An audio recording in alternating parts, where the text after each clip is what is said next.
How you doing? Not too bad. Not too bad. Just finished training, just got home, just force fed myself. Um, yeah, I'm at that point where food makes me go, ugh.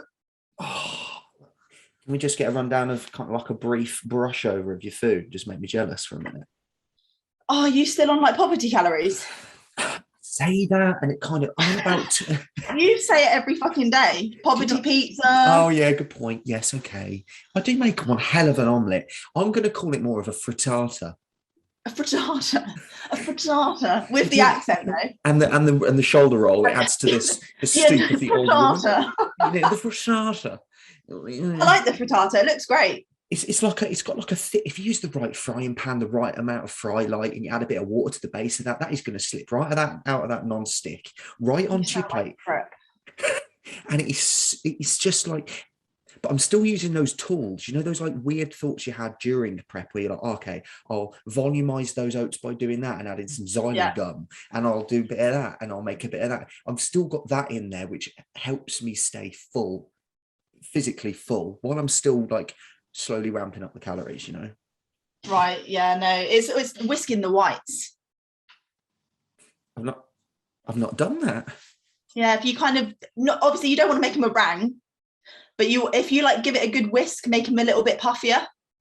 So if you were to whisk up egg whites anyway, does that end up becoming meringue, or do you have to add something to the egg whites for it to become meringue as well? I think sugar as well to make it meringue. I think. I mean, Matt, me and you fucking religiously. Can I swear on this? Yeah. Okay, fine. Watching Bake Off and we don't know how to make meringue. No, I know. It's terrible, isn't it? It's terrible. Hello, everybody. Welcome to another episode of When Nerds Do Fitness with my special, wonderful, fantastical, supercalifragilistic XBL. I like your mug, Docious. What is it? Strong man. Strong man. Scarlet Hollands, how are you? I'm good, mate. How are you? I'm very well. You are probably the most muscular, happy, Disney-loving, Potter enthusiastic woman I have ever known, but I've never met. Mate, I know. Harry Potter is life. It does bring weirdos together, doesn't it? It honestly does. It connects like a small community of people. Like the fitness industry is like this small bubble. The Potter world is even smaller. Yeah. But you just connect with these people instantly. You go Wingardium Leviosa and boom. That's it.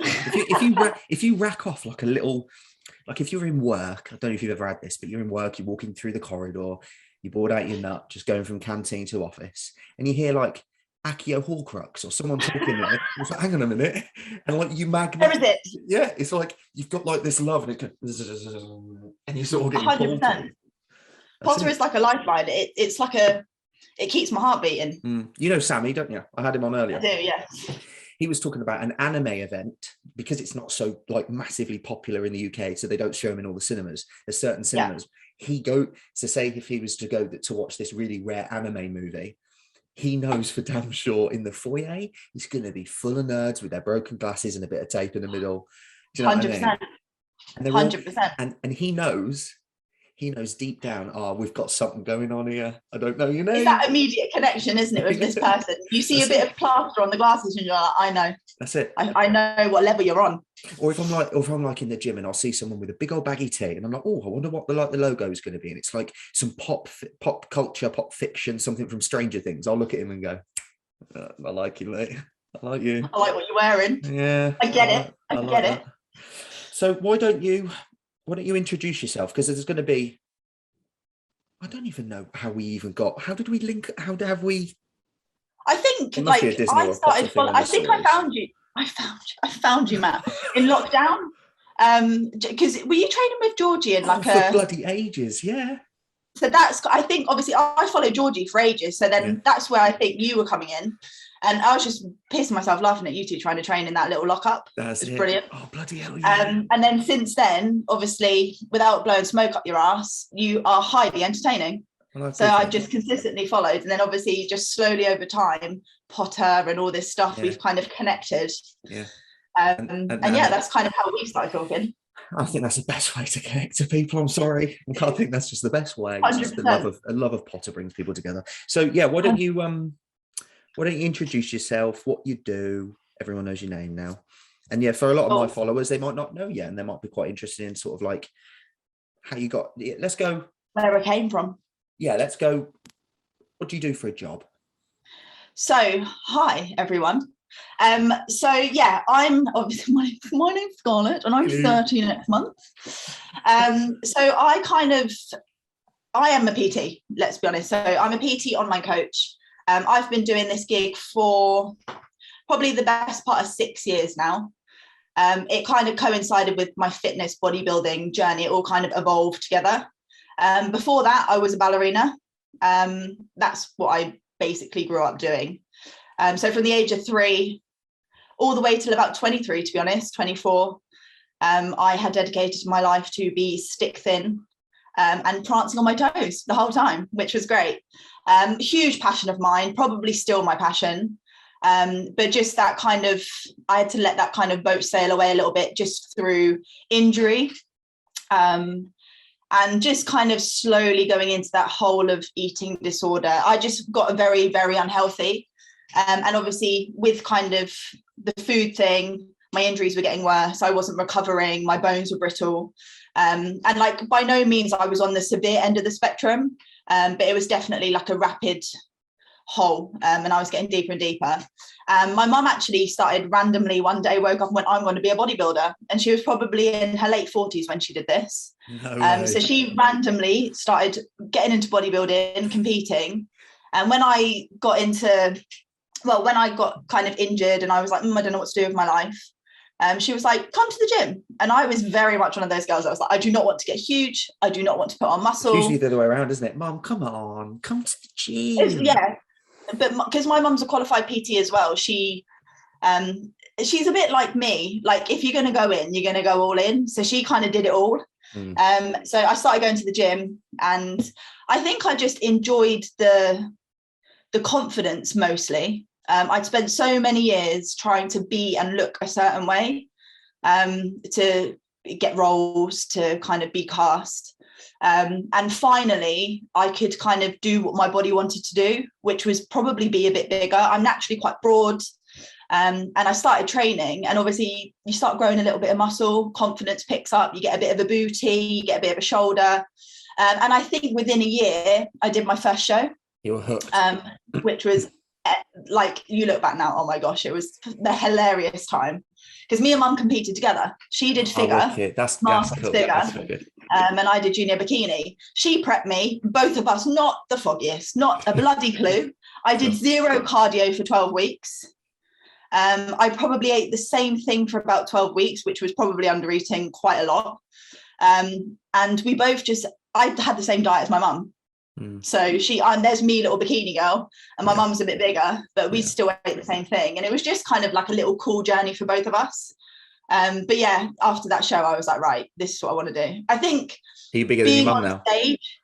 Being on stage was a familiar thing for me. So I just loved performing, even though it's not the same. It's still, you're presenting yourself to an audience. And then, I mean, I've said this before, like I accidentally got quite chubby. And with that, it was just a diet of Dominoes basically for about 2 years. Sounds great. I'm sorry. What's your Dominoes order? We're going to take a little tangent and come back. Oh, here we go. Dominoes order. So unfortunately, my Dominoes order. I'm not a judgmental guy. I'm now going to judge you. So here we Please, go. You are 100% going to judge me. So back in the day, back in the chub days, it was just full-blown meat feast, thick crust, barbecue or tomato base. Didn't really care. I'd just take whatever. I'm falling in love with barbecue. Oh my God, man. It's good. It is good. You definitely have to be in the mood for it though. It's like that dirty mood in it with barbecue base. It's like that dirty mood. Deluja, are you back? Yeah. It's like you've got to be in that. Like legit, you got to be in that. Sorry, I think my that's right. Laptop froze. Definitely got to be in the mood, and you've got to be in that. Like dirty, slutty, like give me some like barbecue. Proper, isn't it? So back in the day it used to be meat feast, and don't get me wrong, it's still meat feast, but I had this is a good one for you. My partner basically is obsessed with fruit in his food, and when we first met I was like, that is freaking disgusting, like vile. And now I actually like pineapple on my pizza. Oh, pineapple on pizza is beautiful. So it could be a Hawaiian, depending if I'm feeling like a little bit vanilla, or if I'm feeling really sexy, then I'll go full-blown meat feast. Yeah, like it's the pineapple is like you go in for some cheesy, savoury, meaty, but hang on a minute, what's that pop of sex in my mouth? That's the pineapple. Do you know what I mean? It's like it just brings it all to the table, isn't it? It's like you're just chowing down on this kind of samey flavour. Pizza, if you get the same, especially if you don't share with someone, because I'm a bit of if let's say there's 4 of us, there's like a little party going, I kind of will bring up the idea of like, can we kind of have a quarter of each of ours, please? Because I kind of want to taste everything. Yeah, 100%. So especially having a bit of pineapple, if you're by yourself and you're having just one Uno pizza, it's the same, but every slice you just get a whack, and it's like a little bit sweet. It's like, ugh. It is good. I hate to admit it as well, because sorry, that's my dog, she's getting involved. I spent so many months and years slagging him off, thinking he was an absolute and for putting pineapple on pizza. And now, unfortunately, I totally know where he comes from. However, he still likes banana in his food, which is weird. Like savoury food. Yeah, I've seen with banana. I've not seen that. And I mean, wow. I detest bananas. Detest. Okay, I quite like a banana, if I'm honest. I won't even touch him. Like, I think I have a phobia. I knew someone that had a genuine phobia of bananas. I genuinely think I do. Like, I will not touch. Like, we'll go shopping and like pick me up some bananas. My answer is no. Like, what is it? Is it the? It's not the shape. How many people go, oh, it's Spanish? No, it's not the shape of the banana. It's the smell, the touch, just everything about it. It's like rubbery and it stinks and the taste. So my assumption now is you don't like mushrooms. I do like mushrooms. See, that's strange because the texture of like a banana is a lot firmer to the girth, but with like mushrooms, they're very, very like slippery, sloppery. I love a mushroom. I do. Have you gone? Where are you gone? I think your laptop went again. Yeah, I think mushrooms for me is oh my god, my internet is terrible. I do apologize, people. Don't apologize. Yeah, to be fair, mushrooms is something that I've only recently come to like, and I think that's forcing myself to have them on prep when I'm starving. Back in the day, I would never opt for a mushroom. Ooh, gross. But yeah, I can tolerate them now. Like a good, you know those big beefy mushrooms, and then just get some grated cheese and chuck that in there. That's not a bit of you. No, yeah. The 2 worst foods ever. Oh yeah, you don't like cheese either. I hate cheese. Yeah. Did you hear that? Yeah, someone doesn't like cheese. No, all cheese. I'll eat it if it's in a burger or on a pizza, preferably if it's like mozzarella and the most plainest cheese possible. But people that eat stinky blue cheese, are you serious? It's great. It's horrible. It's moldy, cheesy feet. Well, cheese is mold anyway. I'm not going to be one of those balance. No, actually, cheese is mold anyway. But it is. But then why would you choose to eat mold? You might as well eat shit. No, that's not the same thing. They're both gross. It doesn't work like that. One you top with a pizza, the other one you put in the bin. You put your shit in the bin? Oh, damn it. No, I mean the other way around. Yeah, it's like, it is a bit of a funky taste, and you have to be really, really in the mood, especially for the strong stuff, like the blue stuff. I don't know how they make it. I think they put like steel rods through the cheese for like a year, and then the mold gathers around that rod and it goes through the rest of the mold, which is the cheese, I think. You know, like that sounds as awful as it probably tastes. But the fact that you're sitting there going, it's an acquired taste, like it's not like gross. Okay. What's the love-hate food? Marmite. To be honest, I'd eat it if I had to, but I'd rather not. I'm kind of like it. It's always been you love it or you hate it. Yeah. I only tried it a couple months ago for the first time, just a little smidge on the end of a teaspoon, and I was like, but I was in the middle of prep though, so this could be. Okay, yeah. I was like, okay, I'll just pop it on my tongue and just taste it, and I was like, this is kind of like, I don't love it, and I don't hate it. I don't hate it. I'm the same. It could be the fact that I was starved. Dying, yeah. Starving myself to death. No, I think I'm the same. Like Marmite, I probably wouldn't choose to put it on anything. But if it was like handed to me, like on a piece of toast, I'd be like, okay, I won't be rude, and I wouldn't like vomit. Yeah, something I definitely want to talk about, and I only learned off of one of your bloody Instagram stories. You didn't actually tell me this. when you were talking, I think you were walking, you were talking about, it could have been your mobility drills or something like that. And you said, I used to do ballet. And I was like, nah, that's well cool. Because I don't know anyone that's ever done it. It seems to me, maybe because I'm incredibly thick, but I look at ballets like really old school and it doesn't happen anymore. I don't really see ballet school like up on a billboard. I don't really see ballet on Instagram. I don't see, I thought, is it real underground? I think it's one of those things that it's very middle to upper class. So it definitely still exists, but it's just not as mainstream as most other things are. So it's the same with opera. Like opera is kind of considered more of an upper class thing. So it's very traditional. Like the whole of ballet is super traditional. It's really, really old, really, really traditional. But it's definitely one of those things that's, we used to say in the industry, and yes, of course, I'll be biased, but it's a very underappreciated, underpaid art. And I think where there isn't that much out there about it, people immediately judge it, especially the men in ballet. Like they get such a bad rap. But I don't know why it's that way. I think they kind of keep themselves to themselves. And if you're in the industry, you know it. Again, it's a tiny world, like everyone knows everyone. But if you're not remotely kind of close to it or in the loop with it, you won't have a clue. And I think they like that. I think that's how they like the industry to be. Yeah, it's almost like it keeps the ratty people away and out of the way. And it's literally. And they've done, obviously, you might have heard of kind of like the Black Swan film, and they've done a couple of ballet-based films. And I think, obviously, the industry didn't do it. But even that, it's a poor representation of what the industry is.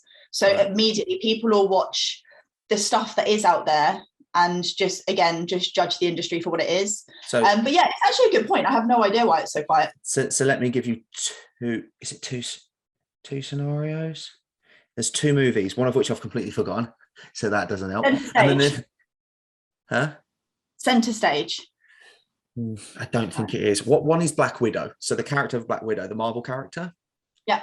She was like, I think she was brought up in Russia as like an orphan, and then she's turned into an assassin. But through that, I think she was doing ballet as like some form of like regiment, and you'd see these big buffers. Here you go then. So this is what's in my mind. So now it's your job to change it. So basically, in my mind, it's a big buff woman with a bob grey haircut whipping little girls into place.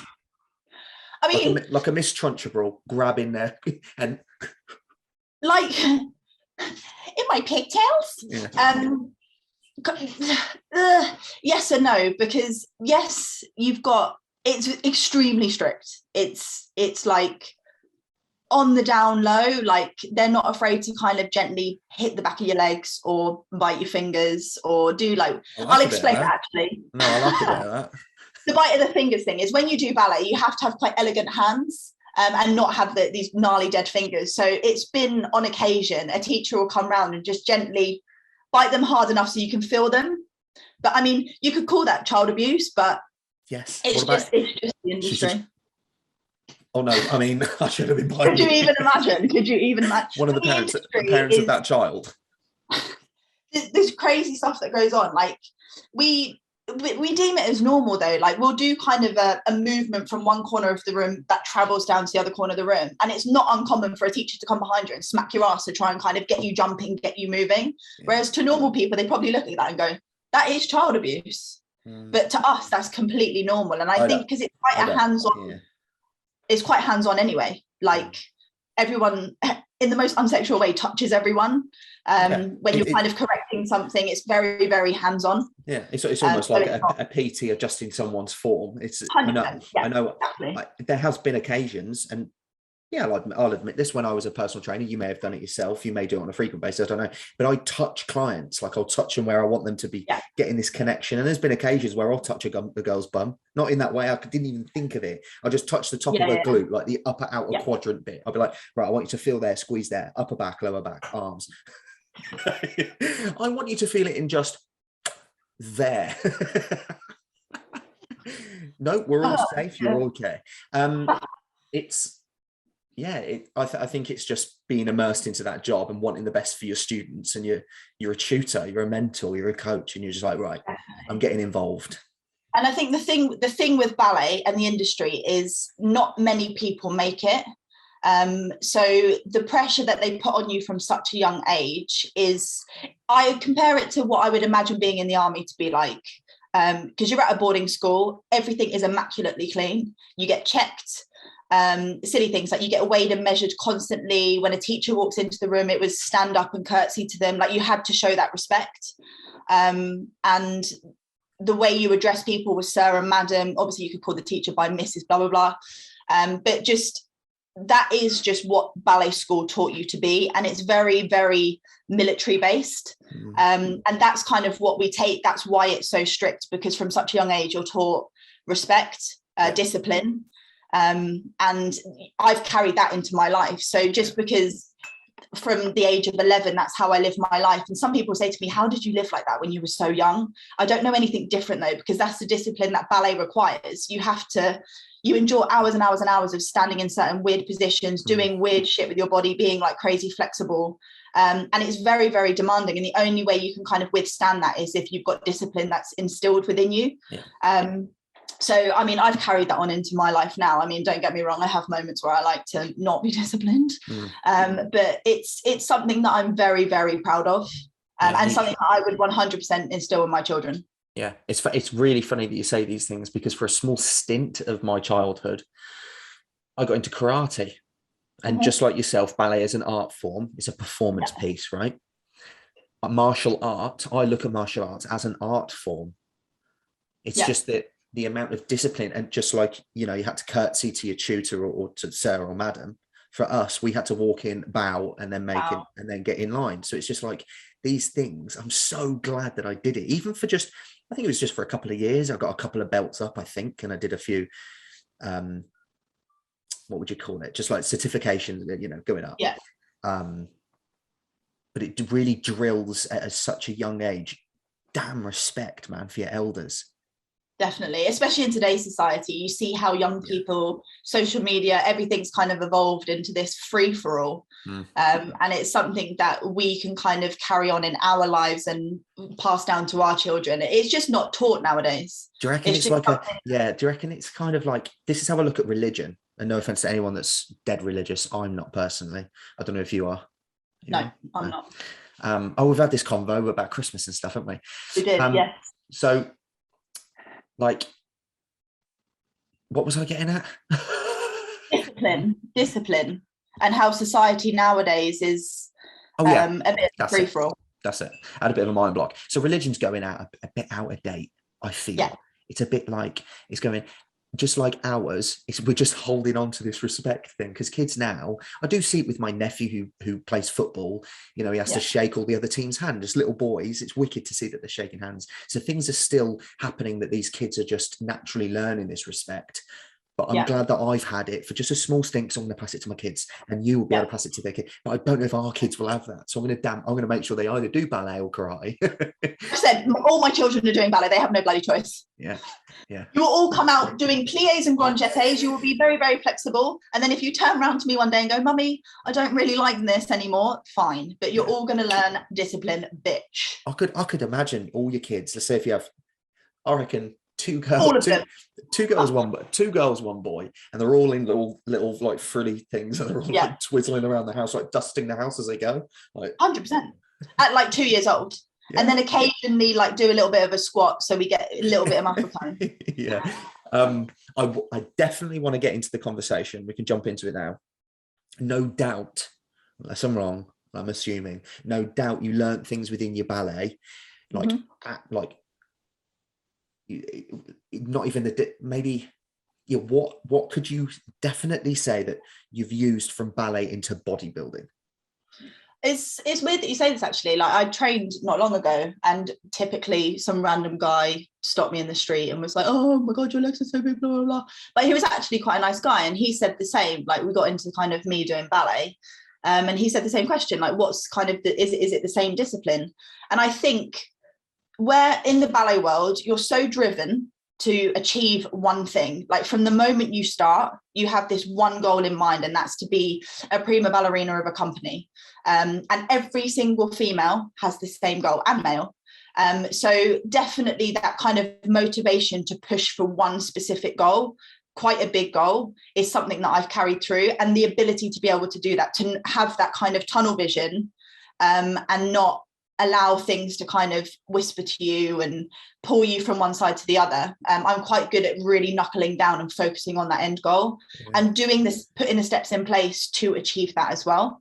And just discipline to stay on a plan. Like I've lived my whole life by following a plan, and it's what I know, and it's what I like, it's what I'm comfortable doing.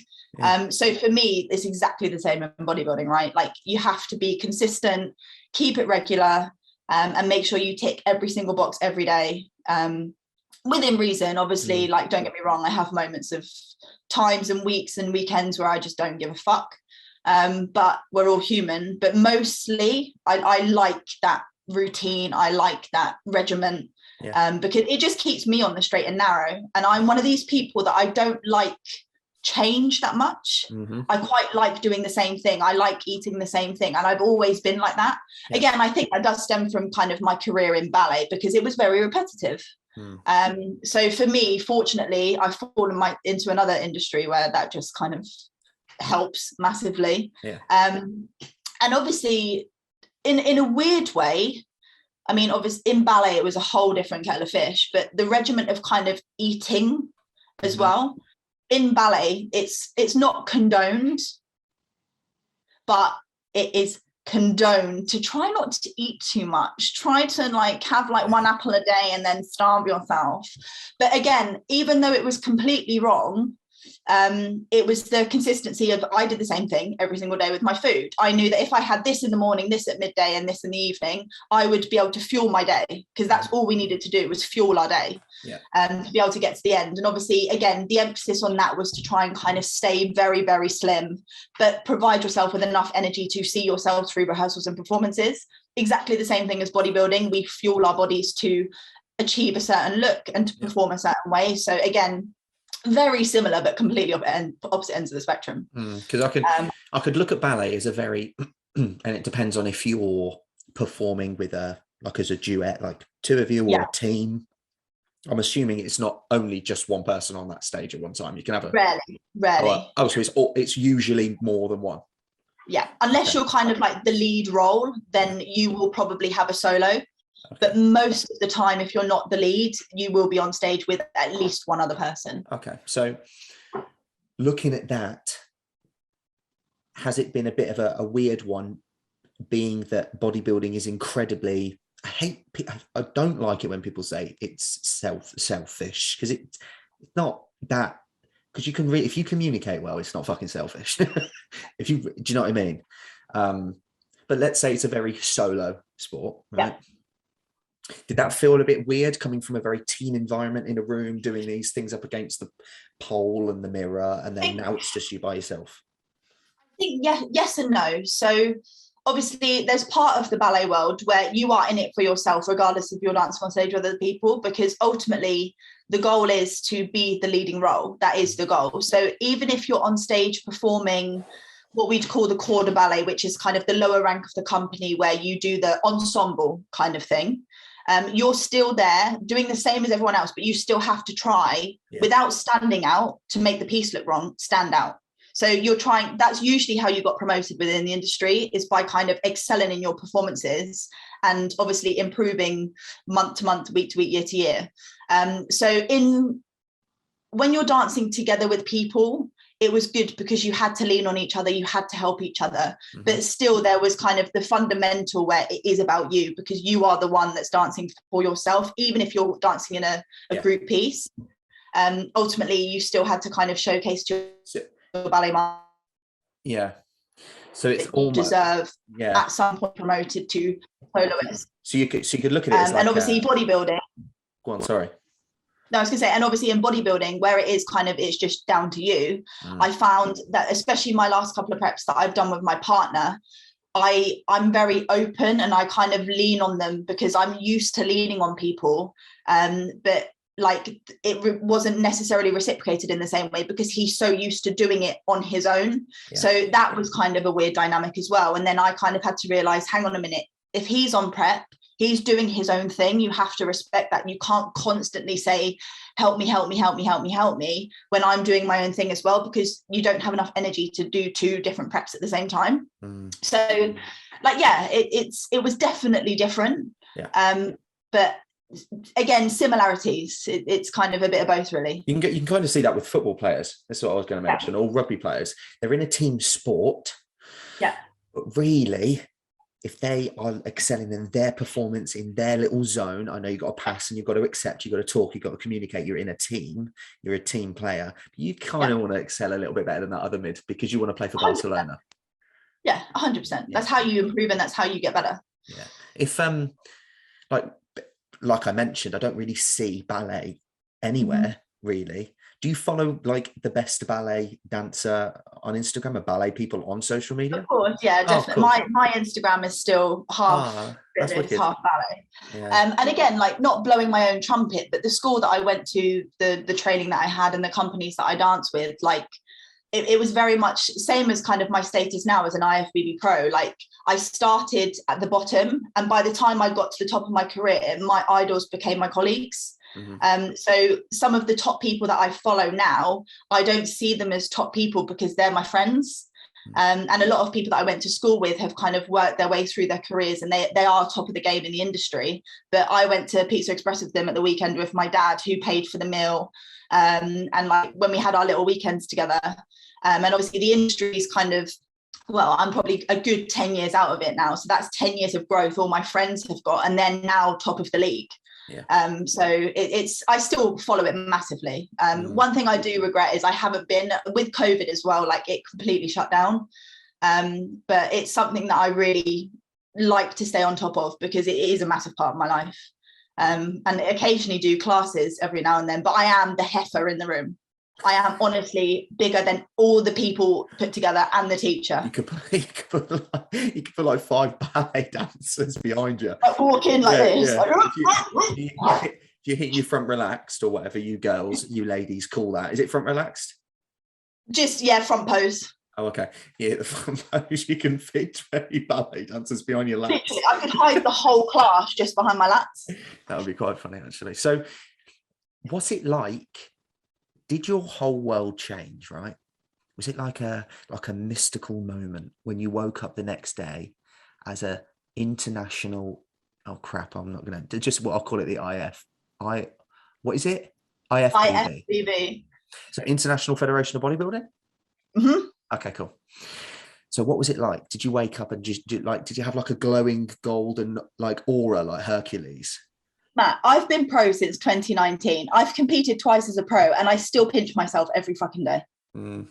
It was honestly like, from that first show that I mentioned with my mum, I still didn't really understand bodybuilding. And then obviously in the 2 years that I had my Domino's diet, I followed it closely, and that's where I kind of learned a lot. And it was that moment when I said, my one goal in this life is to try and get to be an IFBB pro. I don't really necessarily want to compete as a pro. I don't really want to go to Olympia, but that is my goal. Just to get there, then I can assess what I want to do with my life. And it fortunately happened quite quickly. Obviously the industry's evolved and there's more federations now, so opportunities are much more frequent. So I was very fortunate, and like literally on the day, the day's a blur. The whole thing is a blur. And I remember the next morning, because my mum stayed at mine because it was in London, so we were kind of like staying at my house.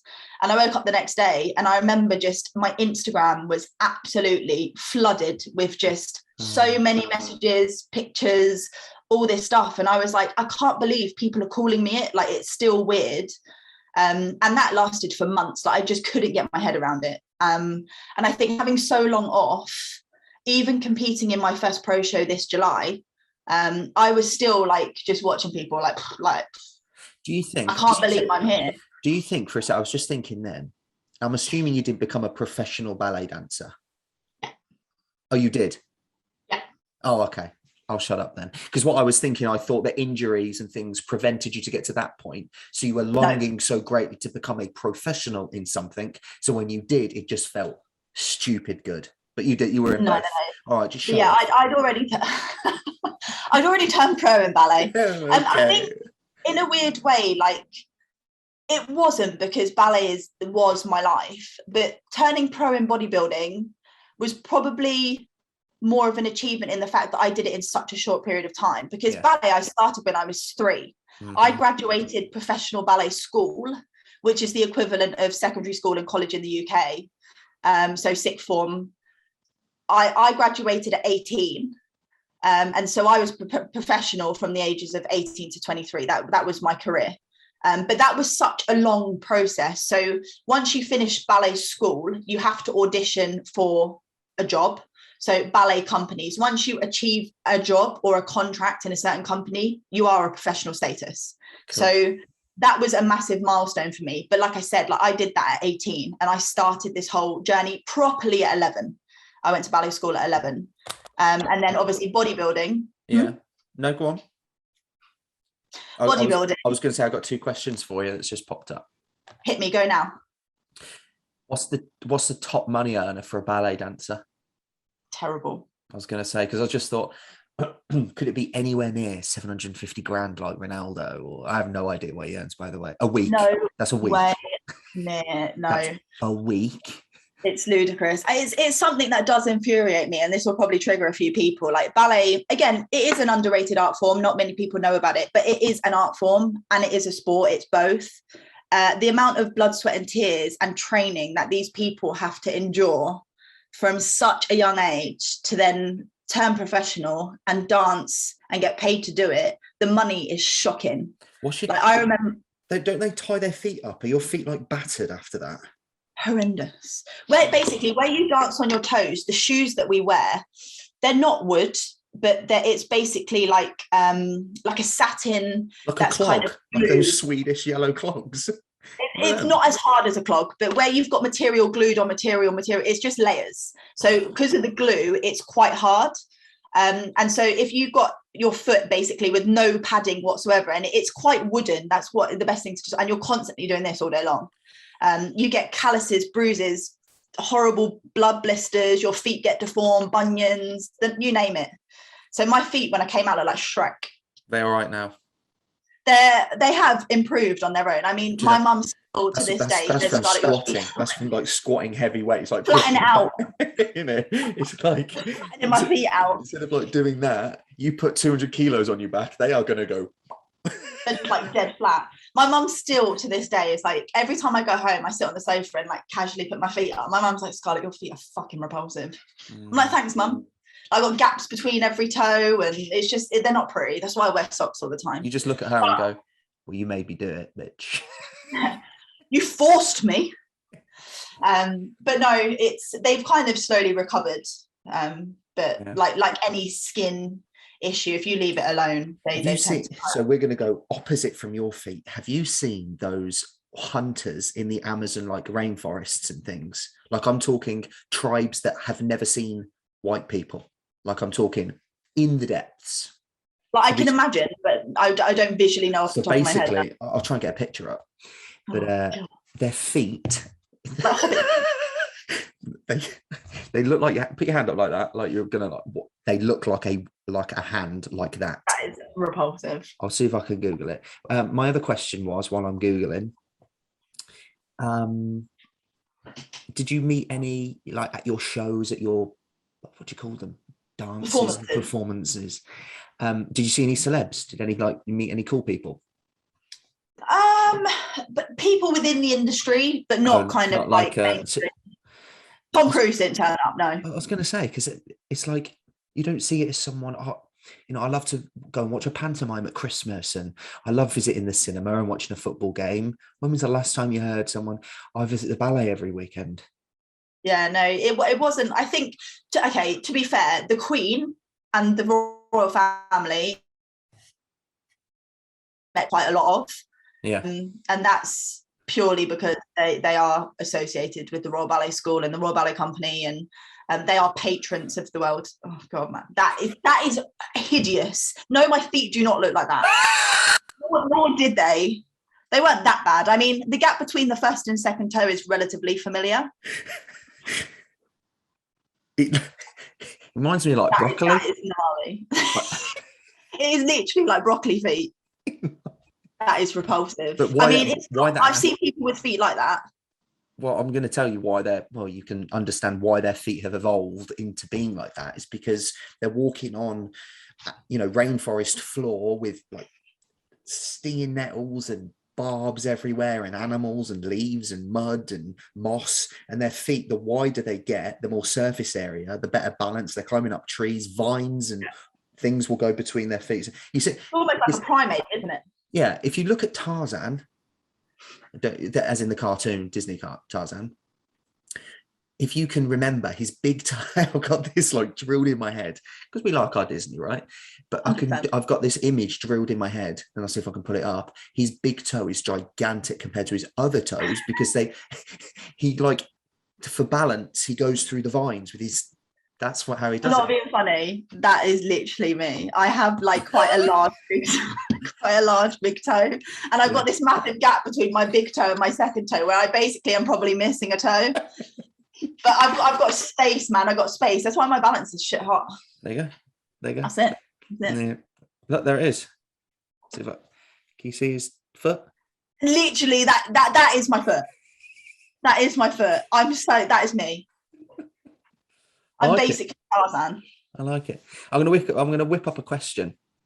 Hit me.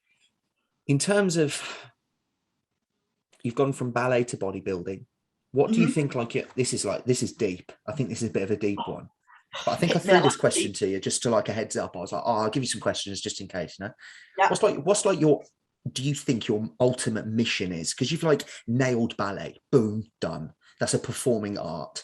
Now I've gone into bodybuilding, a sport, boom, done. Are you kind of like a ruthless, like get in it, nail it, get number one, fuck off and go to the next? Or do you think bodybuilding is going to be the thing now?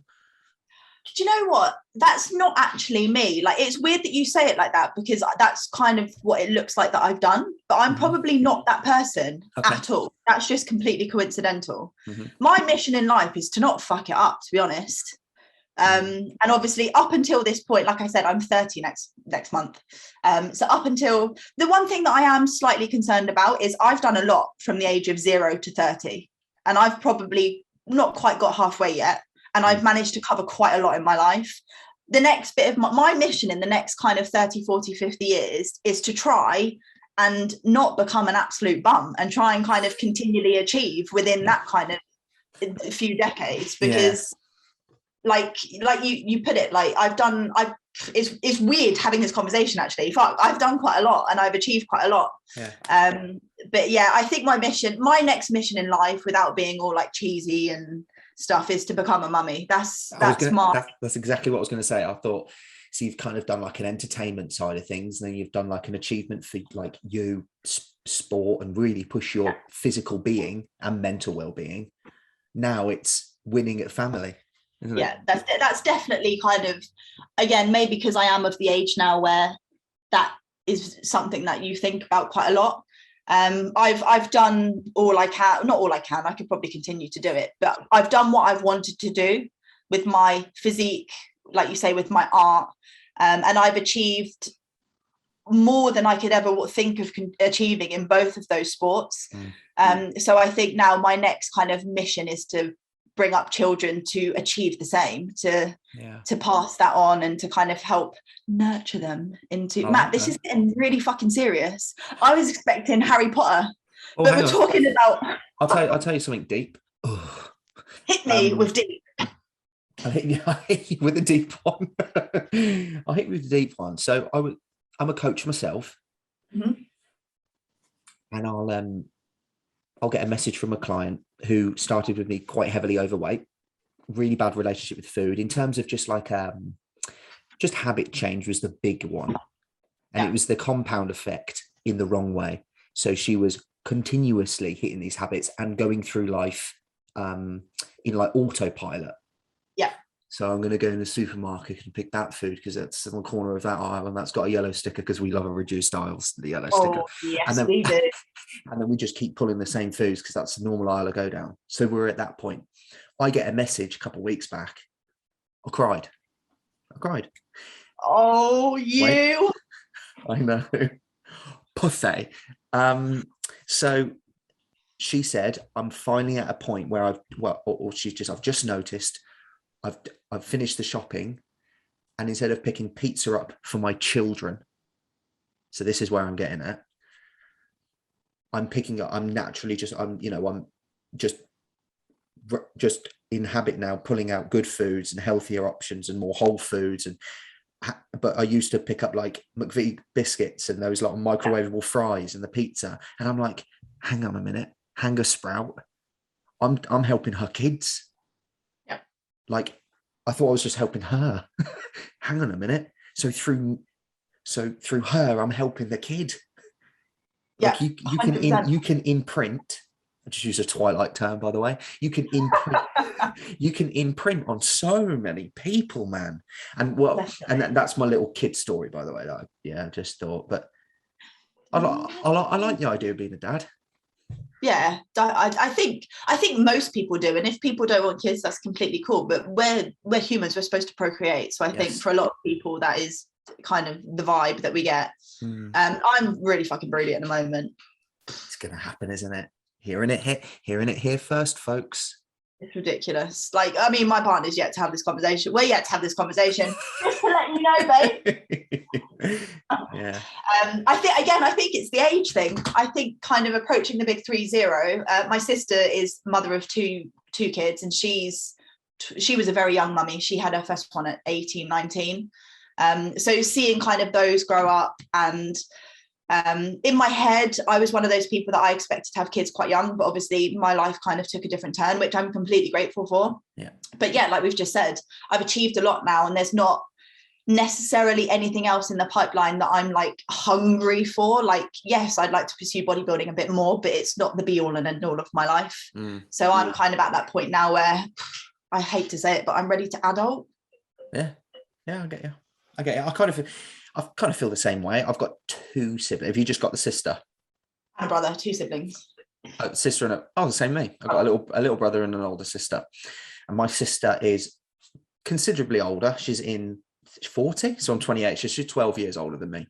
And she's got 4 of her own, married, very successful, lovely house in a really nice posh area, Stratford. So it's like, ooh. And then my younger brother, he's got 2 of his own. And then there's me in the middle, and I'm thinking, okay, right. And I thought, I was the outgoing one of me and my younger brother, and obviously I'm the second one in the little queue, so I'll be the next. Yeah, absolutely not. But I'm on my own little journey, I guess. And and then sometimes I'll lie in bed and I'll go, I don't have kids, or I'm not married. It's never gonna fucking happen, is it? It's never gonna happen. And the longer I'm single, the more boxes I need filled. Like ticked. Do you know what I mean? Not like, you've got to do this for me. I just mean like, I'm getting really picky. Yeah, 100. The older you get, the worse it gets. Yeah, fuck. That's my experience as well. Like, it gets, and I've got a friend of mine, he's an old colleague of mine, and he's how old is he now? 35, 36. And he's just so unlucky in love. Like, the nicest man. He looks a bit like, in his words, Aquaman. Okay. Yeah. So it Maui, Maui hunk. Yeah, he's got like the long hair. He's relatively in shape. He's a massive filmy, like 5-star personality, but he's just notoriously single. And he always joked, like, you're just gonna be single forever. And he was like, Scarlett, it's because I'm getting older. I'm getting pickier and pickier and pickier, because I've got one shot now. Like, the older I get, you kind of go, I've got one shot to nail this. That's it. But it's life, isn't it? Well, I was with someone for, we're going to get into relationship talk now, peeps. Oh God, it's getting so freaking deep. So I was in a relationship from the age of 15 to 23. Holy 24. Shit. 9 years. Oh, that's a long time. 9 years. And that was a funky one. But she was definitely going to be my wife, and we were definitely going to have 2 or 3 kids, and it's definitely that person's going to be the one. Yes. No. No. It's weird how life happens like that. It's just, I mean, I'm not, like I said, I'm not remotely religious. I'm not massively into kind of like all the weird spiritual like stuff will be, yeah. But I do believe everything happens for a reason, and I believe for that. whatever reason, whether you see it right now, like when it happens, you'll know why it happened. Yeah. Or you've gone through whatever you've gone through. So Matt, your time will freaking come. You're funny as fuck. How the fuck are you single? Because I'm funny looking. I sometimes You're not funny looking, are you? I think sometimes I get judged. People judge me. I get judged all the time. No, come on. I'm a guy with, I know this sounds really bad, but this is how I look at myself then. So this is good. We're really getting deep. I'm going to start crying in a minute. So it's like counselling. I've got tattoos. I rock a stubble. I usually wear a hat cap backwards. I'm in the fitness industry. I'm definitely a fuckboy. Oh, that's, yeah. I hear that. I hear that. Do you see? Unfortunately. So, yeah. Hydration. There was a bit of dead air there as we were taking a sip of water at the same time. Sorry, everyone that's listening. We had to hydrate. Water is important. It's key. Water is key. Yeah. Yeah, I mean, again, it's the industry, isn't it? People have kind of molded this stereotype to what a bodybuilder is. And unfortunately, even my partner, Rob, he's a pro bodybuilder. He's huge. And how people interpret what he will be like, including myself when I met him, I had in my head this vision of this absolute meathead that only gave a shit about one thing, and that was bodybuilding. And yes, don't get me wrong, he does very much give a shit about bodybuilding. But anyone that meets him, he's like the polar opposite of what you think he's going to be. Yeah. And it's such a shame for the small handful of people in the industry, men and women, I guess, that are just categorized to be a certain way. Yeah. And it's just shit. This is kind of why I didn't want to do the podcast. It wasn't like from a selfish point to let everyone know that I am not that guy. I promise. This isn't a way to find a wife. This isn't a way to find a wife. But if my future wife is watching and listening, listening, hit him up. It was a way to be able to like promote your. I hate saying other side, and I spoke to Sammy about this earlier. I don't like saying other side because you're just one complete unit. The side that no one sees on social media. That's it. Yeah, like the real person, because social media is just the highlight reel of whatever industry or thing you are doing. And like, but you are, Matt, like I watch your Instagram every day, like you are so authentic, and it is so hard to come by now because people just live up to this social media phenomenon of just being a certain reputation, and actually it's not the case in most people, and for most people it's unfortunately the wrong way around. Like they should just be themselves. I was gonna say, because I don't care that much, and let me explain. So I find the people that don't seem to be themselves or act in that very follow the group, I'm a sheep sort of lot, and we're not here to criticize people, but I find that they really care of their following count and the people that are logging into this and liking this and sharing. They really care. I really don't care. I really don't care. So I think that's because I can call everyone I don't know if I should. Yeah, YouTube. A CUNT on like a cunt on Instagram stories because I don't really care. Yeah, but it coming from a very honest, like, I'm not hurting your feelings. I'm going to throw some information out there. I'm going to show you what I do, and if you like it, you're just going to gravitate towards my energy, and you're going to be. I've said this before, actually. I don't think I've put it anywhere, but how I like to look at it is what's it called? Like, you know, when you buy a pair of shoes on Office, you go to JD, and you can refine and filter. Yes. Your look. I'm refining my follower count, my followers. I'm refining them into nerdy, Disney-loving, bodybuilding enthusiasts. Like, and people that don't take themselves too seriously. That's it. So I don't just do the same old shit that will attract the same old crew. Yeah. So if I end up being myself, and I show a bit of Disney, I'll end up getting a load of people taking the mick out of me and being horrible, and I'll get haters. And I can't remember the last time I had like a troll message me. Yeah, I'm the same. I don't get trolled that much, to be fair. I get the occasional like steroid message, but I had one recently basically being like, you've got so many lines in your legs, you must be taking all the gear. And I'm just like, oh, just don't, because you now look like a fool. Yeah, I did like you know, your little transformation through prep, little videos, little snippets. I did one a couple months ago, and someone would just simply comment a little emoji of the syringe, but 2 of them, right? And I messaged him. I was like, "Is that cowpole? Was it are you what are we? Are you trying to help me?" And he just deleted it.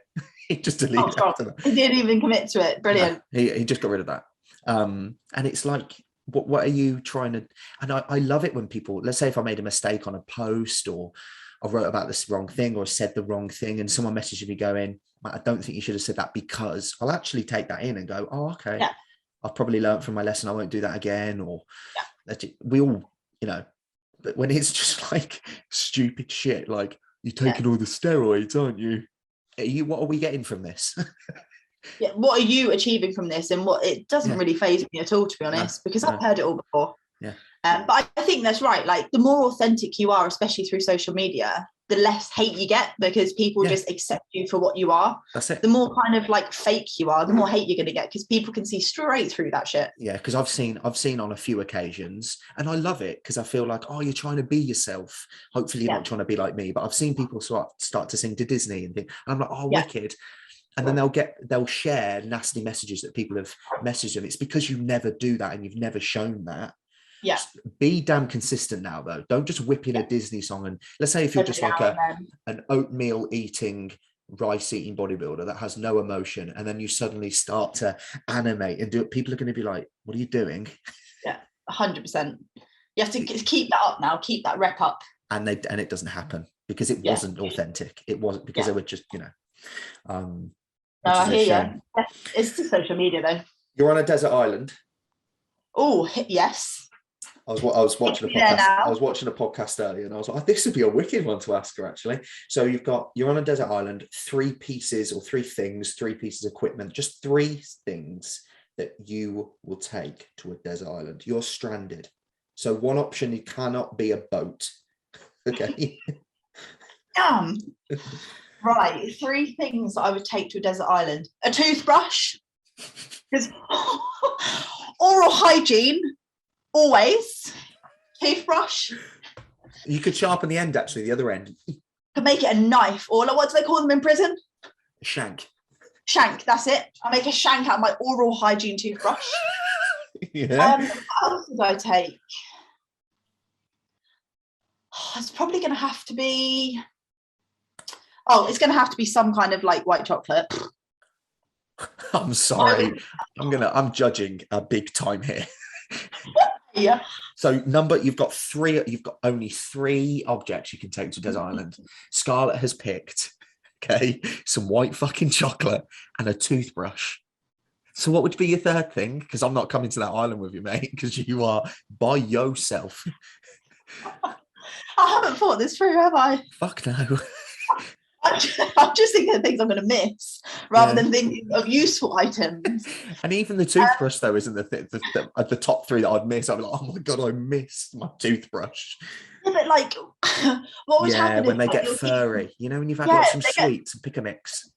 But your teeth would not only just get furry, you'd get terrible breath, and then eventually they would just decay and cause you so much problems that you're just going to want to kill yourself anyway. Do you remember on Castaway, Tom Hanks?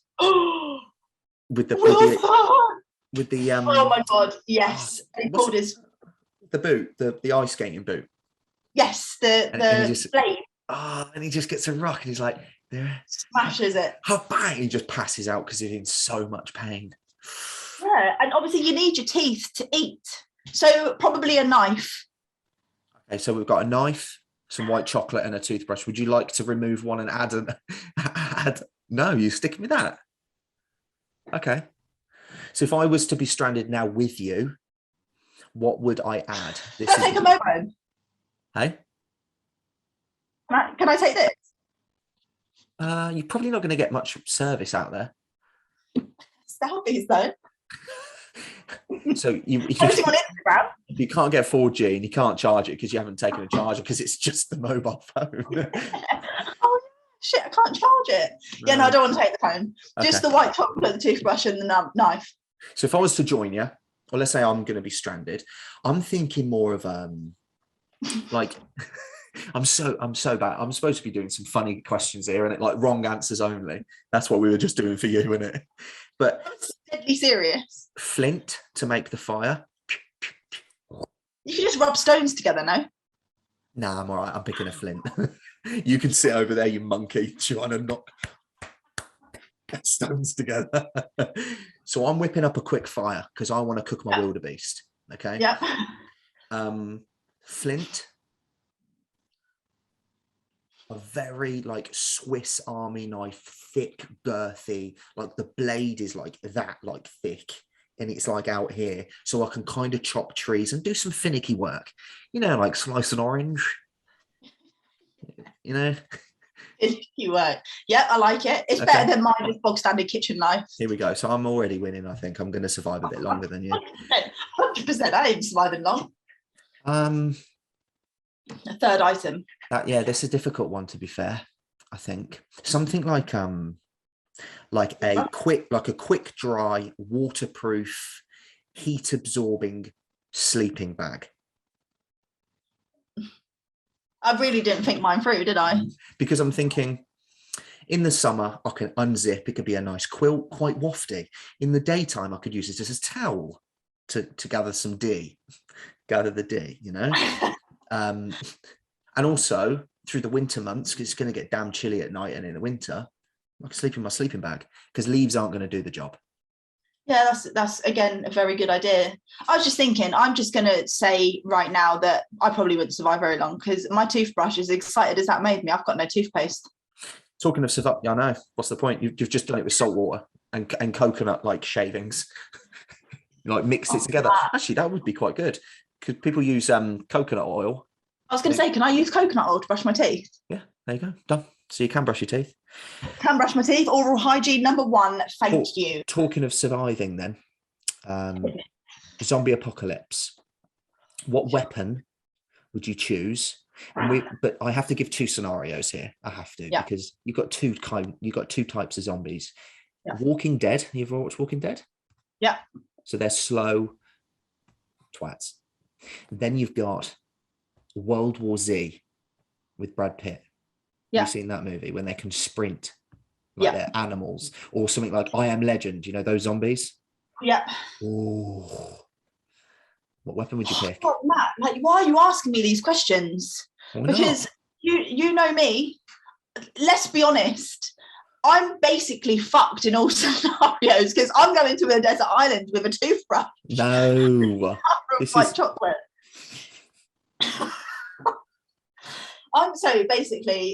I'm going to kill my zombies with my bare naked hands. Really? I'm going to go in for the heart and I'm going to rip it out. You've got a bit crazy, haven't you? You have. I'm probably just going to get a gun. I said, that's what Sammy said earlier, to be fair. And I thought shield, like a shield with like nails hanging out the end, like the other side of it. Like, poof, yeah. Because with zombies, don't you, depending on the zombie, you have to kill them in a certain way. Otherwise, they don't die. Decapitate. Is it decapitate? I was just looking at myself then. And I reminded myself of this person.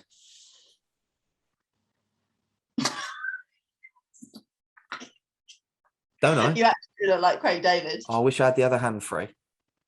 You literally do. Nailed it. Screenshot, boom, let's go. Wait. I'm getting my phone out. Oh no, Matt, I can't because I've got negative. I was going to do it anyway. 3, 2, 1. Yes, got it. Does it look good? You do look a bit like Craig David, I'm not going to lie. I thought so. I thought definitely that. Did. So what was the shield with nails? Yeah, like a club, like something very sturdy that I could just something like a mace, like boom, with a bit of spike action. I think mine would just be a gun because I'm just not that well. I don't think I'd fight very well. You're out of bullets. What are you going to do, Scar? What are you going to do? Stab people with the knife, with the gun. Oh, if you had a bayonet with the knife coming out the front of it. Yeah, one of them. Mm. Or what else can I kill a zombie with? Oh, my super flexible high kick judo head kicks. Yeah, you could do that.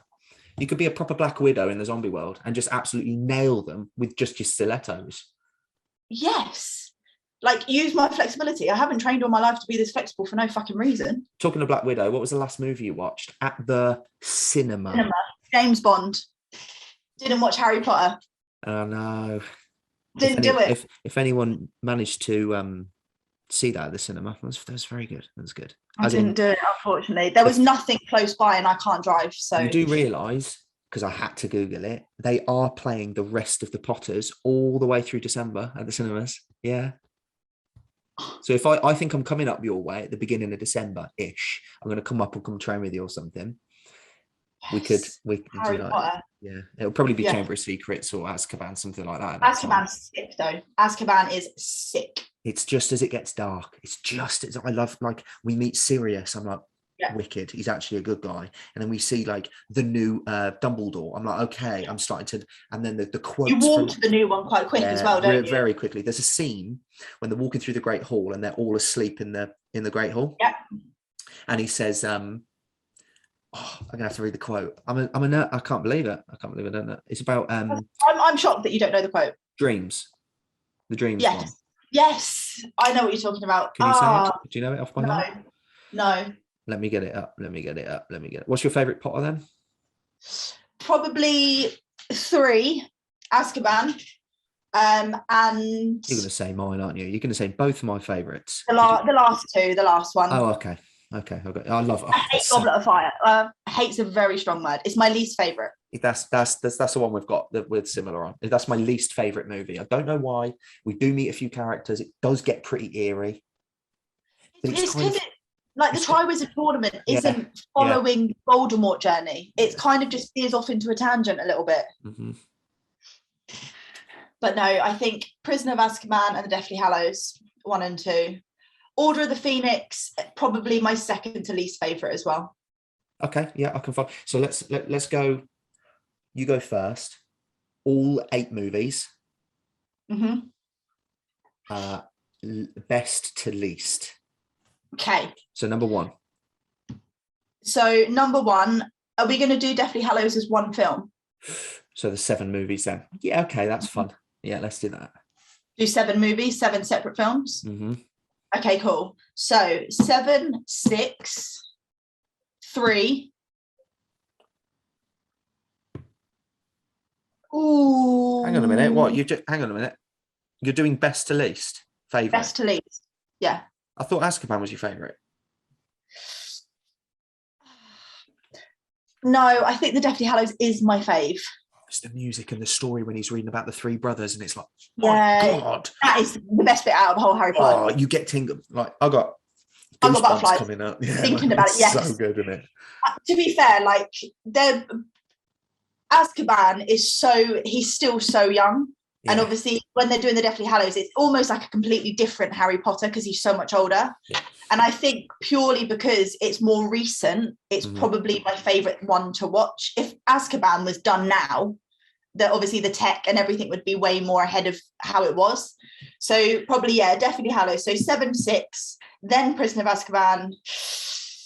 Or probably Chamber of Secrets, Order of Phoenix, Philosopher's Stone, and then Goblet of Fire. Okay. Our last options are quite similar, I think. First is Half-Blood Prince for me. Oh my God, that's so hard, actually. Oh my God, I forgot the Half-Blood Prince. No, you said 6. You said 7 and 6. Oh yeah, I said 6. You are damn close. It's pretty high. So it's very difficult for me to pick out of Azkaban and Half-Blood Prince. Yeah. So I don't know. It could go either way. So I'll just go 7, 3. Yeah. No, sorry, 6, 3. Yeah. 7, so the Deathly Hallows.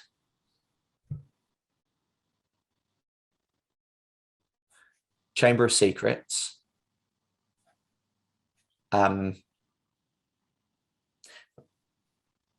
Philosopher's Stone, Order of the Phoenix, Goblet of Fire. Yes. Okay, cool. Yeah. Yeah, not too dissimilar. Yeah. Yeah, that would be. So yeah, last is Goblet of Fire, but it's so good at the same time. They're all really fucking good, let's be honest. Like even It's hard, isn't it? It's still good. It's just the first one, but the first one's quite magical because it's the fucking first one. What did you think of James Bond? Genuinely. You know what? I actually really liked it. So remember when he first came in at Casino Royale? Yeah. Boner straight away. And I'm not even gay. That's probably his best one.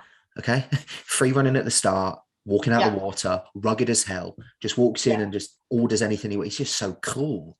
He's so cool. And I suppose in every James Bond in every era, if you were brought up to that one, they were like, so cool. He's so cool. Sure. But he wicked. But he was a sexy man, mate. And this last one nailed it, very good. But I found the evil villain not scary enough. I want a bit of like not suspense, but I want to feel like he's evil. This guy just had like a little bit of face paint. Great actor, but to be fair, actually, now you said that, the villain in this last one, all I saw was Freddie Mercury, because he did the Freddie Mercury film. Which is outstanding.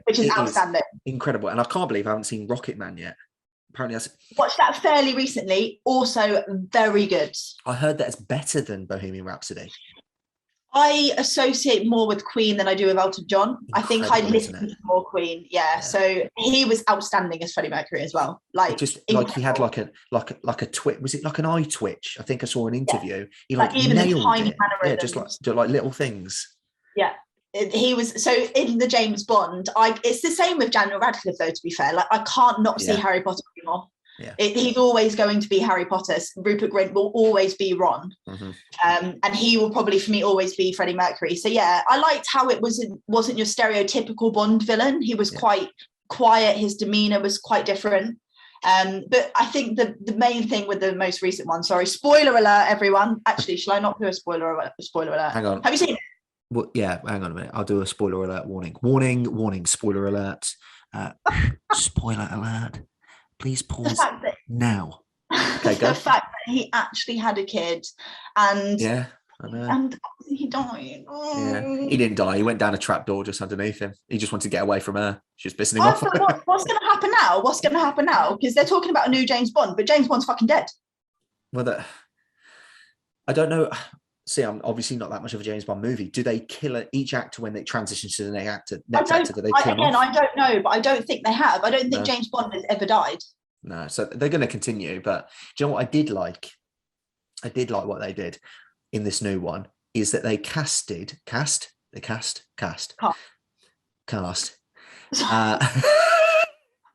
wasn't me ripping the shit out. We can see you did ballet, can't we? Cast, darling, cast. A black female 007. I was like, oh shit, that's cool. Yeah, I reckon that's going to be the avenue they go down. Yeah. Although Tom Hardy would make a sick James Bond. I've been thinking about it, and I don't rate him as like. I'm going to make some haters now. I don't like rate him as like a stupidly superb actor, personally. When I look at him in like Leonardo DiCaprio, or I look at him and then I look at shit. I think there's something wrong with you. I think there's something wrong with you, Matt. I think he's like a very, very like Denzel Washington. I'm thinking actors, and I'm like, I mean, I hear you. He's like a rugged Englishman with a broken nose at 6. He's like a Jason Statham, but he's done a little bit better. Have you seen Bronson? No. He's outstanding in that film. Is he? I've seen bits. Yeah, he's outstanding. Like portraying Charles Bronson, like incredible. Completely different to this hardbad persona that he's got. But I think obviously James Bond is this suave, characteristic kind of like classic gentleman that's just got this like awesome side, and Daniel Craig kind of took that a little bit further with his kind of a bit hard manny. But I reckon Tom Hardy as a James Bond would just be a completely different. It'll be interesting to watch him be quite suave but still keep his kind of like Tom Hardiness. Because you're dead right. And can you see the evolution of all the James Bonds though then as you're saying it, because they were very ooh la la and very posh and opened doors for ladies and did all and had martini shaken not stirred and like things like that. And as they've gone through, Pierce Brosnan was it? Yeah, Pierce Brosnan. he was getting a bit more like rugged, and then they would go boom, boom, boom, boom, boom. And then if it was like a Tom Hardy, could you see Idris doing it? Yes, 100%. I'd rather, if I'm honest, I'd rather see Idris do James Bond. 100%. Oh, they'd both be freaking awesome. They'd be so different.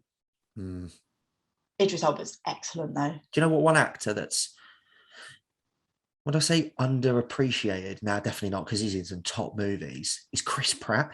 I love Chris Pratt. He is very good. He's so good, like incredible at like scenes of like desperation and like hardcoreness and like strict, and then when he's like mucking about, he's so good when he mucks about. Like I love him in Jurassic Park because he's got both. He's got like strict bits. He's like, whoa. And then he's got like his funny side. I love it. By the way, the quote, this is so good. Everyone just turn up the volume, please. I'm turning mine up. For in dreams, we enter a world that is entirely our own. Let them swim in the deepest ocean or glide over the highest cloud. So I've said this in my kiddie's bedroom nursery. I want them stenciled on the wall. Yes. Don't you think? A little Nimbus 2000 in the corner. Yeah, or a firebolt. No, Nimbus 2000, because that was a way bigger deal. Yeah. It's a Nimbus 2000. There you go. Yeah. Yeah. Speaking of actors, Matthew, I know we have a liking for the same kind of people. How do you feel about Jim Carrey being James Bond? Le who, the her. Oh my God, my favourite actor of all time. I know. See, we only found this out the other day and we were going in. I was training calves, everybody. Tell you a story. I'm going to set the scene. I've done this so many times, by the way. It was the sun was at the highest point of the day. I was inside a gymnasium and I was training my calves. And somehow we got into the chat of Jim Carrey and Ace Ventura. And my God, the amount of quotes that were flying. It's that scene when he's in the rhino. Warm. And you're like, he's like, the family goes, the mother rhino is giving birth. It's so good. Like that humor is just nowhere to be seen at the moment. It's just stupid. You might see it. It's so freaking good. Both films in like an Adam. I don't know about Adam Sandler movies. Like Happy Gilmore was pretty good. There's a few of them. But you'll see the silly movies coming out of him. But my God, Jim Carrey, like in those. No one can do it like Jim Carrey could. Honestly. Because even like his Ace Ventura is so fucking classic and so freaking awesome. But his Liar Liar, his Bruce Almighty, they all kind of derive from this comedic actor, but they're all so different. But you can still see Jim Carrey in every single one of them. Even the Truman Show, which is funny, but it's kind of quite emotional as well. But just Ace Ventura, hands down favorite films, I think. Shawshank Redemption and then Ace Ventura. Oh, you like that? We'll get to that in a second. Then we'll get to that. I was like, I've got to say that Jim Carrey in those movies, because I've watched so many times throughout my childhood, I can just see myself. That's how I've grown, like, because I like to entertain, I like to be animated, I like having fun and playing, making funny faces and noises and singing and dancing. It must be from him. Like there were two people in my life growing up, rest in peace to one of them, was Steve Irwin and Jim Carrey. And Steve Irwin, for my love of animals and just like risk taking and still being very flamboyant and entertaining, and just you could just see it, like his love, man, just like he wasn't it? He was so enthusiastic, like jumping on the back of a dinosaur, like riding it, and he's like, and he's like, he's addicted to that shit, and you can see it in his face, and it's like, absolutely passionate. Man, they were the two people that I would sort of, in your life, what would you say were your, like, kind of, it could be celebrity or people in your fam, like influential people that you can see that you kind of, do you have anyone?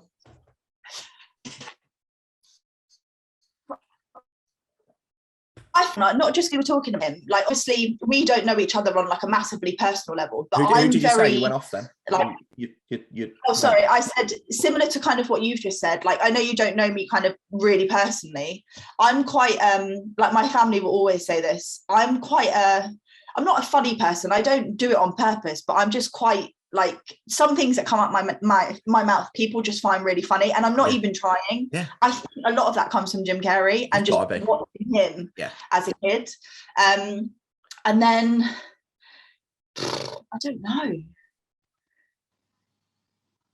know my second one. Probably, I think probably kind of like, probably my dad, to be honest, because he's kind of come from, literally, he's got the rags to riches story. He kind of came from nothing and built himself up and built his empire, and he got into kind of like property and stuff, and he instilled that within me to kind of always push and work really hard. And then obviously the Jim Carrey side of me is just that kind of childhood comedy, silly humor, and I'm always the person that makes inappropriate jokes or just says stuff that's not even me trying to be funny, but people are just like, what the fuck just came out of your mouth? Do you ever find yourself being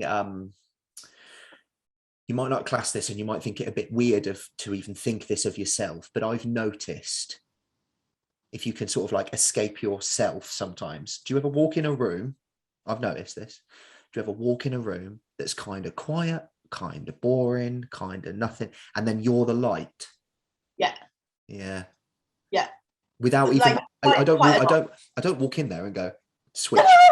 Hey, but but that can go against me quite a bit, because on our Instagram and what we're doing now, we're having a laugh, but there are moments in my day, my weeks, whenever, our weekend, where I don't want to be seen and I want to curl up and just watch Lord of the Rings and play Xbox all day, right? So when there does come moments where I'm forced to go to my mate's party and I've got to go to my girlfriend's family's wedding and I've got to go to these things, and I don't really want to be this flamboyant Matt. I just kind of I haven't got another side. I just want to chill out. I don't want to. Have you noticed that it's like something wrong with Matt? Oh, there's something wrong with Scarlett. 100%. If you're slightly quiet when you're used to being quite extravagant and outgoing, people question you. Are you okay? Are you ill? Yeah. Have I done something wrong? Have I done something wrong? Oh, have I done something wrong to offend you? Oh. Yes, actually, you're talking to me. Please shut up. Yeah. No, I definitely get that for sure. And that in itself, I shouldn't let this really, and I don't really like. But there are moments where I do go to events. I have to then say to myself, "Oh, you better not. You shouldn't. It's time to wake up." Yeah, no, it's time to let's go. And it's like, start. Yeah. It's like, can't I be myself? So now I have to feel like I have to just keep up this. Not because it sounds like I'm putting on a facade or a persona. I'm not. I'm always me. But sometimes, you know what you're about. Do you know what I mean? Sometimes I wish I could walk into a room or a party and just go, "You be the clown. I'm just going to sit here and watch." 100%. I'm going to observe today. You know what I mean? I'm just going to sit back and go, Are you any of you that good? Do you know what I mean? Yeah, that's it. Yeah. I think I notice it most around my family, because my family are so used to me being a goof. Yeah. If I'm slightly quiet, or especially when I'm on prep, they're always like, "Is everything okay? You're not really making any jokes." And I'm like, I don't want to make jokes. Yeah. I'm not even trying to make jokes. I'm just a fucking funny person. Yeah. I had that a few times, to be fair, during prep. There'd be moments, but I've learned, especially between that 6-week mark, between the first show and the second show that I did in this year, I really learnt my lesson in terms of using my gnashers and communicating. Yeah. And just going, I feel knackered. I don't want to talk. I want to make my meal and go to bed. Whereas before, I'd keep my mouth shut and everyone was in the wrong. Where it wasn't, I just couldn't be asked to talk. Yeah. I just want to be freaking quiet. I think about food. Yeah. Hey. Food. We've been on this for a good hour and a half. You know that? Have we? Isn't that crazy? Freaking hell, time flies by. This is what I mean. I loved it. I love it. And I could literally chat all night. Have you ever done a podcast? Yes, I did with my old coach. He had a Pro Female Fitness, it was called, and it was just kind of like there was a small kind of group of us resident athletes that we'd kind of either talk to each other or talk to kind of guests. It was really cool, actually. We enjoyed doing it, but we just couldn't kind of all invest the time that it needed. We'd all kind of started prep and it just kind of went by the by. But yeah, no, I could literally, the problem is I could talk for England, Matt. Have you got any shows that you want to do next year? Have you got any shows that you've got in sight? Are you competing next year? Yes, at the moment, yes. I'm working with a new coach now, so we've kind of we need to find our feet a little bit, and there's certain kind of areas that I need to improve. So nothing until the back end of the year. They obviously released, Two Bros released that the Arnold's UK is hosting Pro Figure next year, which didn't happen. Yeah, you shared that with me, didn't you? You were like, get to it. We've sent the invite, we've sent the application for that because that's invite only. And then probably that's kind of September time. So I'd imagine kind of in and around that era, just to give myself a little bit more time off season. But again, who knows if I get knocked up or if I get poor. Obviously finances is a massive one, and competing abroad is not cheap. So if I'm not financially in a position where I can not stress about it, then I probably won't. But who knows? I mean, in my mind, back end of next year, but I'm just going to take it as it comes. I'm thinking of those sort of times. Yeah, I just don't want to get back on stage and be the same. Oh, can you imagine that? Oh, mate, honestly. It'll be devastating. That's why sometimes, like now, I am 3 meals.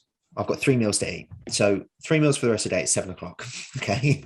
So I'm going to... You've got 3 meals from now? Yeah. This is what I mean, right? So I could quite easily sack off one of them and just go, I did arms at like 7 o'clock this morning. I could use today as a rest day. So we'll reduce my calories a little bit and I didn't push as much. But then when I think next year, am I going to end up looking exactly the same? Eat that next meal, mate. Eat every single one. And I have no issue with food because I am a gannet. I'm a bucket. Like you can just keep filling me up.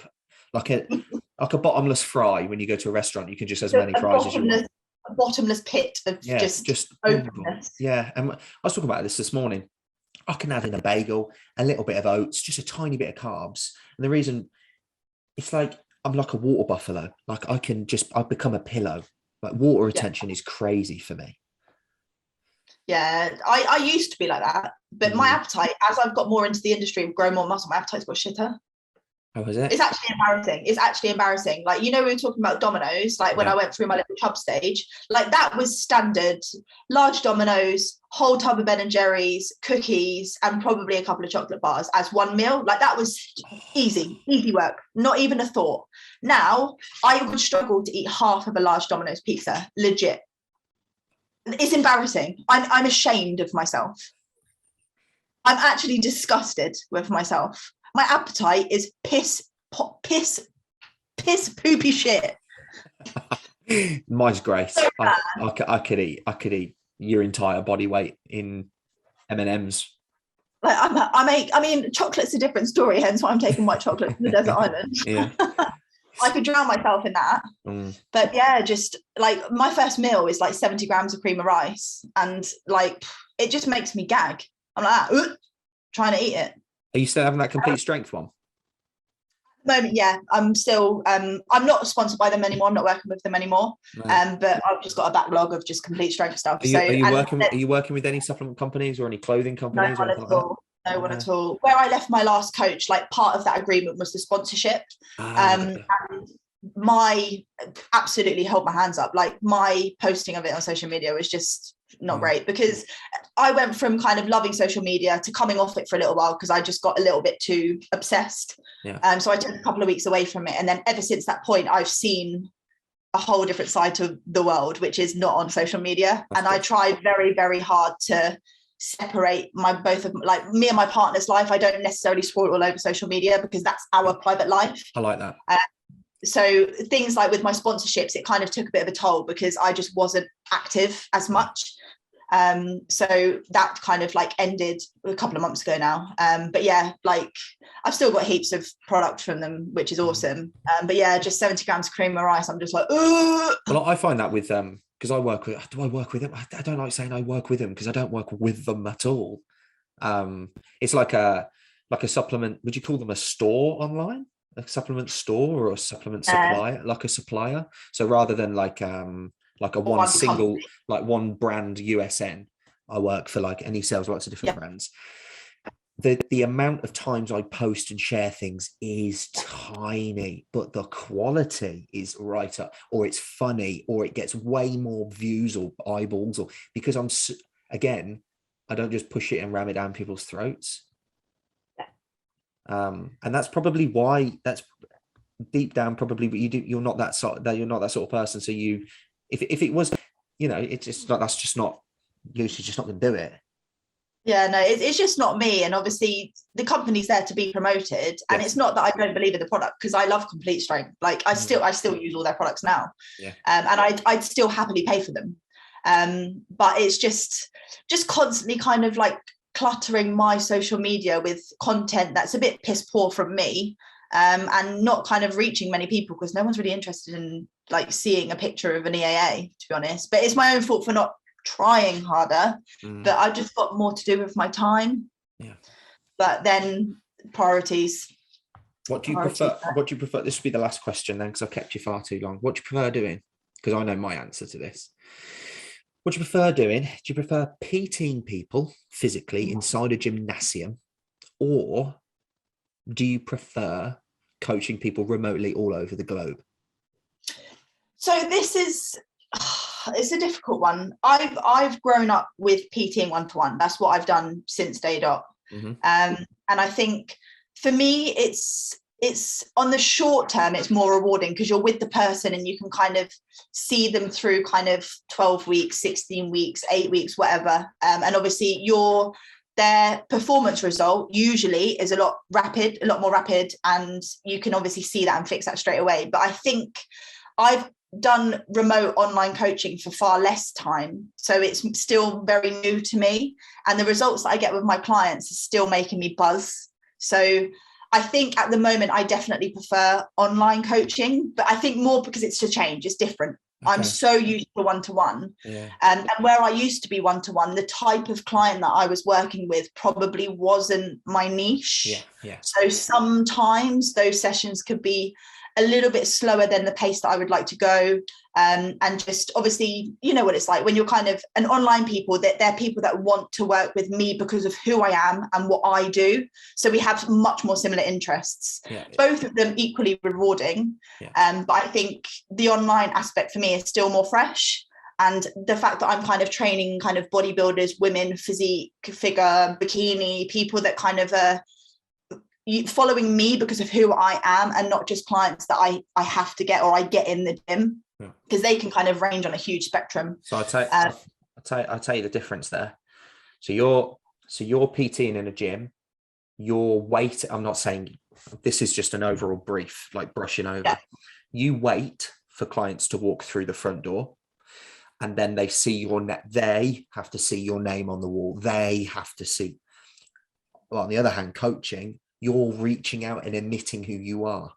So like you said, how you're refining your clients, you're only really ever, you might get the odd lifestyle client that is overweight, that doesn't want to jump onto a stage or whatever, but because that is you on that platform. Like you could do it in the gym, but what would you have to do? Put billboards outside the gym, have your name in magazines, go on adverts for people to watch. But this is a free piece of advertisement, and it's just like, doof, doof, doof, doof. That's the difference. So, personally, from a selfish point of view, I prefer PTing because I'm able to see human beings and interact and listen to music in a gym and run around and be active. From a client's point of view, for me to get better results, more long-lasting results for my clients, and earn more money for me and build a career, online coaching wins. Yeah, I agree with that. Sure. So for like really outweighs it. Like definitely. Just because I like it. Okay, me liking my life and me enjoying what I do, it isn't like massively away from this, by the way. I very, very much like this, but what it is weighing out your options. I can, I'm still going into the gym once a day and I can still see people in the gym and I can still interact and still fuck about. I'm going to pick this option. Yeah, definitely. At the moment, I've given myself an opportunity where I think post-show, obviously, I was relying solely on online coaching and being an online coach.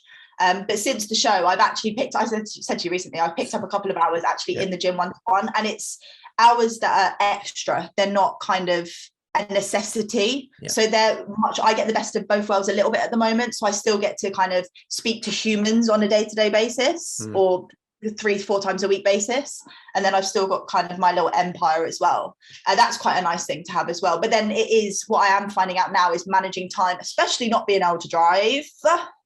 You're learning though. You're in the midst of learning. I parallel park today. It's hard though, isn't it? Come on, let's be honest. It's so bloody hard. And I don't know about anyone that's listening. Yes, I am nearly 30. Yes, I still can't drive, blah, blah, blah, blah, blah.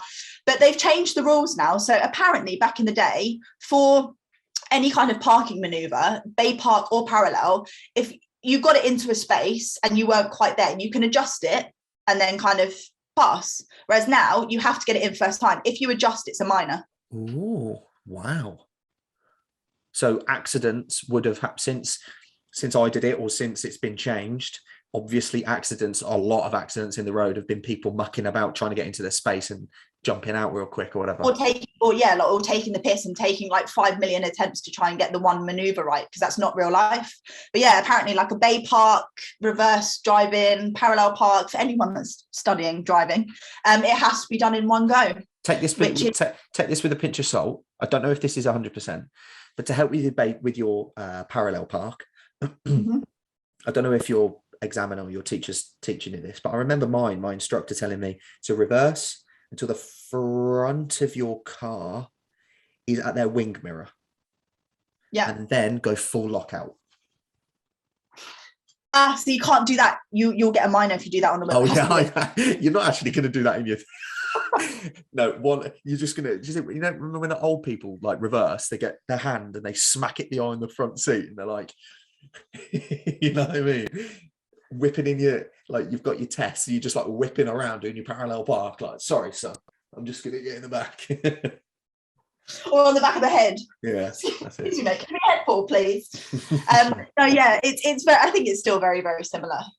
It's all reference points, but hopefully I'll get that done in Jan. But yeah, that came from, at the moment, kind of obviously online from home, being remote at home, then having to travel kind of like, I think it's like 7 to 10 miles to get to the gym, a couple of hours, then you got to kind of dash back or train. It's just a bit all over the place at the moment. So It's all good having one-to-one clients, but it does make your schedule a little bit more hectic. Yeah, my schedule got pretty hectic when I took on sports massage. So yeah, I love doing that. That's really cool. I've got some, if you remind me, I'm going to send you over some funky pictures. Like I saw the guy yesterday, funny enough, in the gym, big old chap. And he came to see me for massage, but bodybuilder as in. And he had like an injury in the bottom of his quad near his knee. And he was getting a bit of atrophy. So it was kind of getting quite small, he thought. And I was just, all I said was, it's probably because of lack of, it's been a few weeks, mate. So it's just the lack of use. You're probably not storing too much glycogen within that area because your muscle's not being used, etc. So it's looking a little bit smaller. I worked on that quad for 45 minutes to an hour, just on that one, as in all your upper thighs, so your quad, all 4 muscles, like going in. I used my TENS machine, I used my gun, my massage gun, and obviously Graston technique with the bar and the scrapers and my elbows. You want to see the difference between the two images. Mental. Oh, in fact, I'll try and pull it up, I'll show you. But it is, that is an hour difference. It's an hour transformation. You just 6 months transformation. This is 60 minutes. It's crazy how much people take this kind of like recovery for granted, myself included. Like I had treatment a couple of days ago, and I just feel like an absolutely fresh human. And it's crazy how much you kind of put up with being tight, manipulated, and just kind of things pulling on things that shouldn't be pulling on things, and you kind of just get used to being in that state, and then training through that, and then wondering why when someone does try and touch your traps and release your traps, because your shoulder, your neck, your hip, everything's all kind of like pulling, that you go, that really fucking hurts. I loved massaging because I love, obviously, the fact of helping people. It's really, really good and it feels great. But then the fact that I'm that close and that helping them, like in depth, physically touching them, my elbow is half deep in your ass cheek. Yeah, like that felt great. Like me really, really helping. Take a look at that. I reckon no one will believe this. You won't. 60 minutes. I'm not kidding you.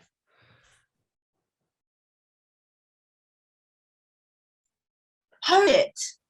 Can you see that? That's ridiculous. Yeah, that's ridiculous. 60... It's like it actually trains legs. Obviously, one is lying down, as you can see there. He's lying flat on his back. Yeah. The other one is standing up. That is 60 it's like minutes. Size. Yeah, that's insane. You can see look at his vascularity coming through in his quads. 100%.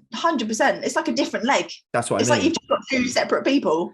So my job that day was just, and I said to him, you salt your meals like a mazza, and you eat as many carbs as you would usually eat that day, and you just slug like 10 liters of water. Come in, and it was about and it was about 7 o'clock, 8 o'clock at night. And he wasn't on his feet too much. He was on working on the roads, like road work, like lorries and stuff. And he came in and I worked on, he couldn't believe it. He was like, I haven't lost any muscle, mate. And I was like, there you go. Too many people think, it's you lose muscle because you don't work a certain body part for a couple of weeks. But it's usually because of that saturation of energy towards that muscle. It just looks a little bit flatter, looks a little bit stringier, and hasn't been worked that much. So it's not because you've lost muscle. No, that's epic. I find it so interesting. So sorry, my WhatsApp on my my laptop's going off. I almost look at the body now. Are you sports therapy as well or not? I'm not qualified. I'm quite clued up with ballet and obviously being quite a lot injured, but no, I'm not qualified now. I explained this to Joe the other day on one of the episodes. It was, I kind of look at the human body now as like an anatomy chart. Yeah. And you would do as a bodybuilder as well when you're looking at different muscle groups to get bigger, to accentuate, to grow. You kind of physically pick areas of the body that you need to sculpt and build. Yeah. And obviously having a sound knowledge of anatomy helps. Yeah. It's been an absolute pleasure. Thanks, mate. I've honestly had such a good time. I can sit and chat all day. That's good, isn't it? I can see that we're gonna do this quite a bit. You're gonna be a resident nerd, I think. Oh my god, I am so here for this. And we can just chat shit. Yeah. And hopefully people listen to the waffle, because to be honest, I think we're bloody brilliant. Well, today I've put our last episode on YouTube, so hopefully people quite like to have a little bit of audio or watch. I personally like watching people. Yeah, I do. I'm a fan of podcasts on a YouTube. Yeah, I quite like that. You can see people's animation, and especially when people we're showing each other phones and pictures and stuff. Yeah, it's funny, isn't it? It's I think it's a lot better. I think. Yeah, I do. But I mean, it's been. I don't mind an audio, but I don't mind an audio book and something like that if I'm more plodding along. But if I'm on the treadmill, I can prop it up. I love just watching because it just takes me away. Yeah. I'm so there for that. I'm going to put you on the spot. Are you ready? Hit me. If you could put a message out into the world right now to whoever's listening, something positive, something funny, something stupid, whatever. Mm-hmm. If you want to put a smile on someone's face, if you want to teach them something, go. You have your platform. Do it. Aside from the fact, taking a white chocolate, a toothbrush, and what was my third item? It was that shit. I can't remember. Apart from taking those to a desert island, don't do that. Don't follow in my footsteps. No. I just say, with me and Matt have been saying, be your fucking self. Yeah. This world is full of just fake, just fakery, and everyone just has forgotten what being true is. And I've said to Matt, he's the most authentic guy ever, and it's just such a lovely trait in a human. So don't get sucked in whatever industry you're in, don't get sucked in by this kind of I have to be this way to achieve this and to achieve that. Just fucking be yourself, because you will get so much further in life if you just do you. Stop faking it, stop pretending to be someone else. Just do you, embrace who you are, love who you are, and just, if people don't like it, there's the fucking door. I love that. That was really nice. I'm gonna snip. It came from the heart. I'm about to shit. And don't take white chocolate to desert island. Terrible idea. Don't take white chocolate, please. Honestly. Because a typical desert island would be quite warm, so that chocolate's melted within seconds. I didn't think about it. Okay. Right, I'm gonna let you go. Have you got splendid? How many meals it's you got left? It's been an absolute pleasure. I've got 2 meals. Okay, I've got to catch up then. You're ahead of me. Not terrible. Yeah. Yeah, no, it's been a pleasure, Matt. Thank you so much for having me on, buddy. That is my pleasure. Thank you very much, everyone, for listening to another episode of When Nerds Do Fitness with myself, Matty, and the wonderful Scarlet Hollands. And Thank you much, Lee. You'll hear us in the next episode. Ta-ra. Definitely. Take care, people.